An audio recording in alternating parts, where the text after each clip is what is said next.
Hi ಎಲ್ಲರಿಗೂ ನಮಸ್ತೆ. Welcome to my YouTube channel. ಇವತ್ತಿನ ರೆಸಿಪಿ ಹೆಸರುಬೇಳೆ ಪಾಯಸ. ರುಚಿಯಾಗಿ ಹೆಸರುಬೇಳೆ ಪಾಯಸನ ಹೇಗೆ ಮಾಡೋದು ಅಂತ ನೋಡೋಣ ಬನ್ನಿ. ಒಂದು ಬಾಂಡಿಗೆ 1 ಲೋಟ ಹೆಸರುಬೇಳೆನ ತಗೋತಾ ಇದ್ದೀನಿ. ಇನ್ನ ಚೆನ್ನಾಗಿ ಫ್ರೈ ಮಾಡ್ಕೊಬೇಕು. ಹೆಸರುಬೇಳೆ ತುಂಬಾ ದೇಹಕ್ಕೆ ಒಳ್ಳೇದು. ಸೊ ಸಮ್ಮರ್ ಟೈಮಲ್ಲಿ ಹೆಸರುಬೇಳೆ ಪಾಯಸ, ಹೆಸರುಬೇಳೆ ಐಟಮ್ಸ್ ನ ಏನೇ ತಿಂದ್ರು ದೇಹಕ್ಕೆ ತುಂಬಾ ತಂಪಾಗತ್ತೆ. ಈ ಸಮ್ಮರ್ ಟೈಮಲ್ಲಿ ಹೆಸರುಬೇಳೆನ ಚೆನ್ನಾಗಿ ರೋಸ್ಟ್ ಮಾಡ್ಕೊಳ್ಳೋಣ.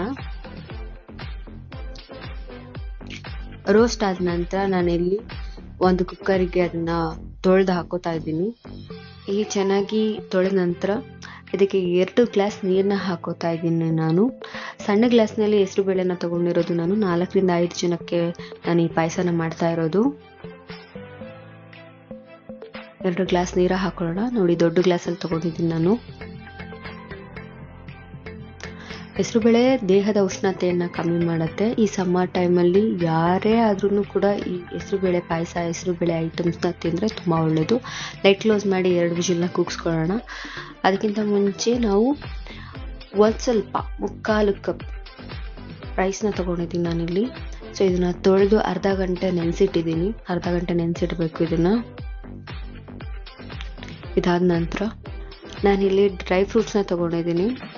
ನಿಮಗೆ ಯಾವ್ಯಾವ ಡ್ರೈ ಫ್ರೂಟ್ಸ್ ಬೇಕೋ ಆ ಡ್ರೈ ಫ್ರೂಟ್ಸ್ನ ತೊಗೋಬೋದು. ನಾನಿಲ್ಲಿ 3 ಡ್ರೈ ಫ್ರೂಟ್ಸ್ನ ತೊಗೊಂಡಿದ್ದೀನಿ. ಸೀಡ್ಸ್ ಕೂಡ ಹಾಕೋಬೋದು. ಇಲ್ಲಿ ದ್ರಾಕ್ಷಿ, ಬಾದಾಮಿ ಹಾಗೆ ಗೋಡಂಬಿನ ತಗೋತಾ ಇದ್ದೀನಿ. ನೋಡ್ತಾ ಇರ್ಬೋದು ನೀವು. ಇದನ್ನ ನಾನು ರುಬ್ಬೋದಕ್ಕೆ ಹಾಕೋತೀನಿ. ಈಗ ಡ್ರೈ ಫ್ರೂಟ್ಸು ತುಂಬ ಒಳ್ಳೆಯದು. ಸೊ ರುಬ್ಬೋದಕ್ಕೆ ಹಾಕೊಳ್ಳೋಣ. ಡ್ರೈ ಫ್ರೂಟ್ಸು ಹಾಗೆ ಇಟ್ಟಿರುವಂಥ ಅಕ್ಕಿನ ಹಾಕೋತಾ ಇದ್ದೀನಿ ನಾನು. ಹಾಗೆ 1 ಕಪ್ ತೆಂಗಿನ ತುರಿನ ಹಾಕೋತಾ ಇದ್ದೀನಿ.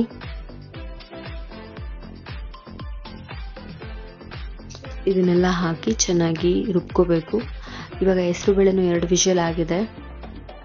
ಹೆಸರುಬೇಳೆನೂ ಬಂದಿದೆ. ನಾವು ಇದನ್ನ ರುಬ್ಕೊಂಡು ಬಂದ್ಬಿಡೋಣ. ಇದಾದ ನಂತರ ನಾನಿಲ್ಲಿ ಒಂದು ಬಾಣಲಿಗೆ 1 ಉಂಡೆ ಬೆಲ್ಲನ ತಗೊಂಡಿದ್ದೀನಿ. ಉಂಡೆ ಬೆಲ್ಲ ತಗೊಂಡು ಇದಕ್ಕೆ ಸ್ವಲ್ಪ ನೀರು ಹಾಕೊಂಡು ಅದನ್ನ ತೆಳ್ಳಗೆ ಮಾಡ್ಕೊಂಡಿದ್ದೀನಿ. ಏನು ಕಾರಣಕ್ಕೆ ಅಂದರೆ ಬೆಲ್ಲದಲ್ಲಿ ಕಲ್ಲು ಸಿಗಬಾರ್ದು ಅನ್ನೋ ಒಂದೇ ಒಂದು ಕಾರಣಕ್ಕೆ ನಾನಿಲ್ಲಿ ತಗೊಂಡಿದ್ದೀನಿ. ಈ ಥರ ಮಾಡ್ಕೊಂಡಿದ್ದೀನಿ, ನೋಡ್ತಾ ಇರ್ಬೋದು. ಸೊ ಇದನ್ನ ನಾನು ಕಾಫಿ ಟೀ ಸೋಸು ಅಂತ ಇದರಿಂದ ನಾನು ಇದನ್ನು ಸೋಸ್ಕೋತಿದ್ದೀನಿ. ಯಾವುದೇ ಕಾರಣಕ್ಕೂ ಕಲ್ಲು ಸಿಗಬಾರ್ದು ಪಾಯಸದಲ್ಲಿ ಅನ್ನೋ ಒಂದು ಕಾರಣಕ್ಕೆ. ಅಚ್ಚು ಬೆಲ್ಲದಲ್ಲಿ ಅಷ್ಟು ಸಿಗಲ್ಲ ಕಲ್ಲು. ಸೊ ಉಂಡೆ ಬೆಲ್ಲದಲ್ಲಿ ಕೆಲವೊಂದು ಟೈಮ್ ಸಿಕ್ಬಿಡುತ್ತೆ. ಆ ಕಾರಣಕ್ಕೆ ನಾನಿಲ್ಲಿ ಸೋಸ್ಕೋತಾ ಇದ್ದೀನಿ. ನೀವು ಕೂಡ ಹೀಗೆ ಮಾಡ್ಕೋಬೋದು. ನೋಡಿ, ಹೆಸರುಬೇಳೆ ಬೆಂದಿದೆ, ನೋಡ್ತಾ ಇರ್ಬೋದು. ಇದನ್ನ ನಾನು ಇವಾಗ ಇನ್ನೊಂದು ಪಾತ್ರೆಗೆ ಶಿಫ್ಟ್ ಮಾಡ್ಕೋತೀನಿ. ನಾನು ಪಾಕನ ಏನು ಸೋಸಿಟ್ಕೊಂಡಿದ್ದೀನೋ ಅದಕ್ಕೆ ಇದನ್ನ ಶಿಫ್ಟ್ ಮಾಡ್ಕೋಬೇಕು ನಾನೀಗ. ಸೊ ಇವಾಗ ಹೆಸರುಬೇಳೆ ಚೆನ್ನಾಗಿ ಬೆಂದಿದೆ. ಇವಾಗ ಈ ಪಾಕಕ್ಕೆ ಅದನ್ನ ಹಾಕೊಳ್ಳೋಣ. ಅಚ್ಚು ಬೆಲ್ಲ ಹಾಕೋರು ಡೈರೆಕ್ಟಾಗಿ ಹಾಕೋತಾರೆ. ನಾನು ಇಲ್ಲಿ ಉಂಡೆ ಬೆಲ್ಲ ಆಗಿರೋದು ಒಂದು ಕಾರಣಕ್ಕೆ ಹಾಕೊಂಡಿದ್ದೀನಿ. ಇದು ನಮ್ಮ ಸೇಫ್ಟಿ ಮೆಷರ್ಮೆಂಟ್ಗೋಸ್ಕರ. ಯಾಕೆಂದರೆ ಸುಮ್ಮನೆ ಕಲ್ಲು ಸಿಕ್ಕಿ ಅದೇನೋ ಆಗೋದು ಬೇಡ ಅನ್ನೋ ಒಂದು ಕಾರಣಕ್ಕೆ ನಾನು ಈ ಥರ ಮಾಡ್ಕೊಂಡಿದ್ದೀನಿ. ಇದನ್ನ ಬೇಯಕ್ಕಿಟ್ಟಿದ್ದೀನಿ ನಾನು. ನೋಡ್ತಾ ಇರ್ಬೋದು, ರುಬ್ಬಿದಂತಹ ಮಿಶ್ರಣ, ಅಕ್ಕಿ, ಡ್ರೈ ಫ್ರೂಟ್ಸು ಹಾಗೆ ಕಾಯಿನ ರುಬ್ಕೊಂಡಿದ್ದೀವಲ್ಲ ಅದನ್ನ ಇಟ್ಕೊಂಡಿದ್ದೀನಿ. ಇಲ್ಲಿ ಬೇಳೆ ಮತ್ತು ಪಾಕ ಎರಡನ್ನೂ ಕುದಿತಾ ಇದೆ. ಚೆನ್ನಾಗಿ ಕುದಿಸ್ಬೇಕು. ಡೈರೆಕ್ಟಾಗಿ ಹಾಕಿದ್ರೆ ಅದ್ರ ಅಂಶನ ತಗೊಳ್ಳೋದು. ಬಟ್ ಆದರೆ ಇದು ಬೇರೆ ಬೇರೆ ಮಾಡಿರೋ ಕಾರಣಕ್ಕೆ ಇದನ್ನೊಂದು 10 ನಿಮಿಷ ಬೇಯಿಸ್ಬೇಕು.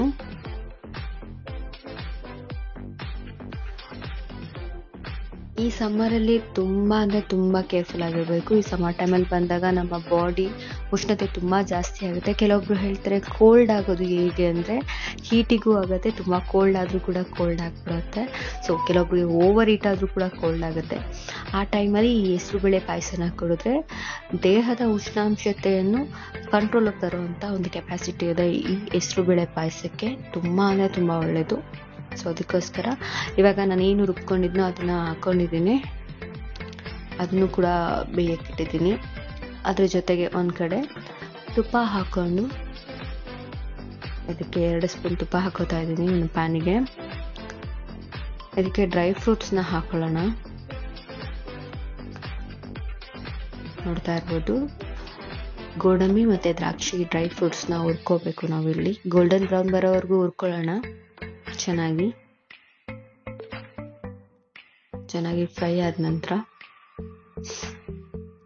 ಮೇಯ್ನಾಗಿ ಕೆಲವೊಬ್ಬರಿಗೆ ಬೆಲ್ಲ ತಿನ್ನೋದಕ್ಕೆ ಇಷ್ಟ ಆಗಲ್ಲ ಅಂತಾರೆ ಕೆಲವೊಬ್ರು. ಆದರೆ ಬೆಲ್ಲದಲ್ಲಿರೋ ಅಂಶ ತುಂಬ ಒಳ್ಳೆಯದು, ಐರನ್ ಕಂಟೆಂಟ್ ಇದೆ. ಶುಗರ್ಗಿಂತ ಬೆಲ್ಲ ಯೂಸ್ ಮಾಡಿದ್ರೆ ಬಾಡಿ ವೆಯ್ಟ್ ಕಮ್ಮಿ ಆಗುತ್ತೆ. ಸೊ ಡ್ರೈ ಫ್ರೂಟ್ಸ್ ರೆಡಿ ಆಗಿದೆ ಇಲ್ಲಿ ನೋಡ್ಬೋದು. ಸೊ ಇದೇ ಪ್ಯಾನಿಗೆ ಸ್ವಲ್ಪ ಶಾವಿಗೆನ ಹಾಕ್ಕೊಂಡು ಫ್ರೈ ಮಾಡ್ಕೊಳ್ಳೋಣ.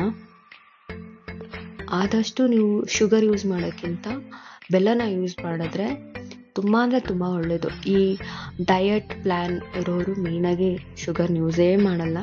ಸೊ ನೀವುಗಳು ಅಷ್ಟೇ, ಶುಗರ್ ತಿಂದರೆ ತುಂಬ 108 ಕಾಯಿಲೆಗಳು ಬರುತ್ತೆ.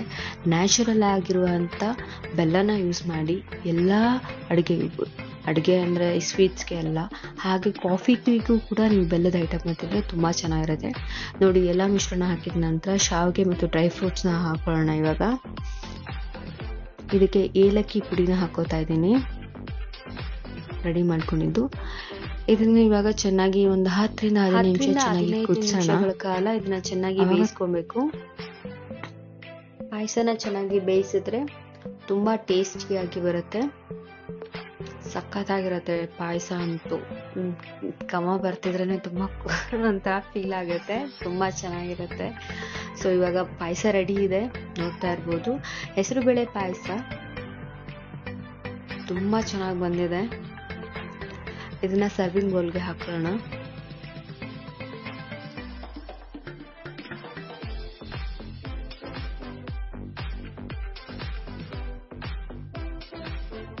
ಹೆಸರುಬೇಳೆ ಪಾಯಸ ರೆಡಿಯಾಗಿದೆ. ನಿಮಗೇನಾದರೂ ಈ ಪಾಯಸ ಇಷ್ಟ ಆದಲ್ಲಿ ಒಂದ್ಸಲ ನಿಮ್ಮ ಮನೇಲಿ ಟ್ರೈ ಮಾಡಿ, ಇದು ಹೇಗಿದೆ ಅಂತ ನನಗೆ ಕಮೆಂಟ್ ಮಾಡಿ. ನನ್ನ ಚಾನಲ್ನ ಇನ್ನೂ ಯಾರೆಲ್ಲ ಸಬ್ಸ್ಕ್ರೈಬ್ ಮಾಡಿಲ್ವೋ ಸಬ್ಸ್ಕ್ರೈಬ್ ಮಾಡಿ, ಲೈಕ್ ಮಾಡಿ, ಶೇರ್ ಮಾಡಿ. ಹಾಗೆ ನಿಮ್ಮ ಫ್ರೆಂಡ್ಸಿಗೆ ಶೇರ್ ಮಾಡೋದನ್ನ ಮರಿಬೇಡಿ. Thank you.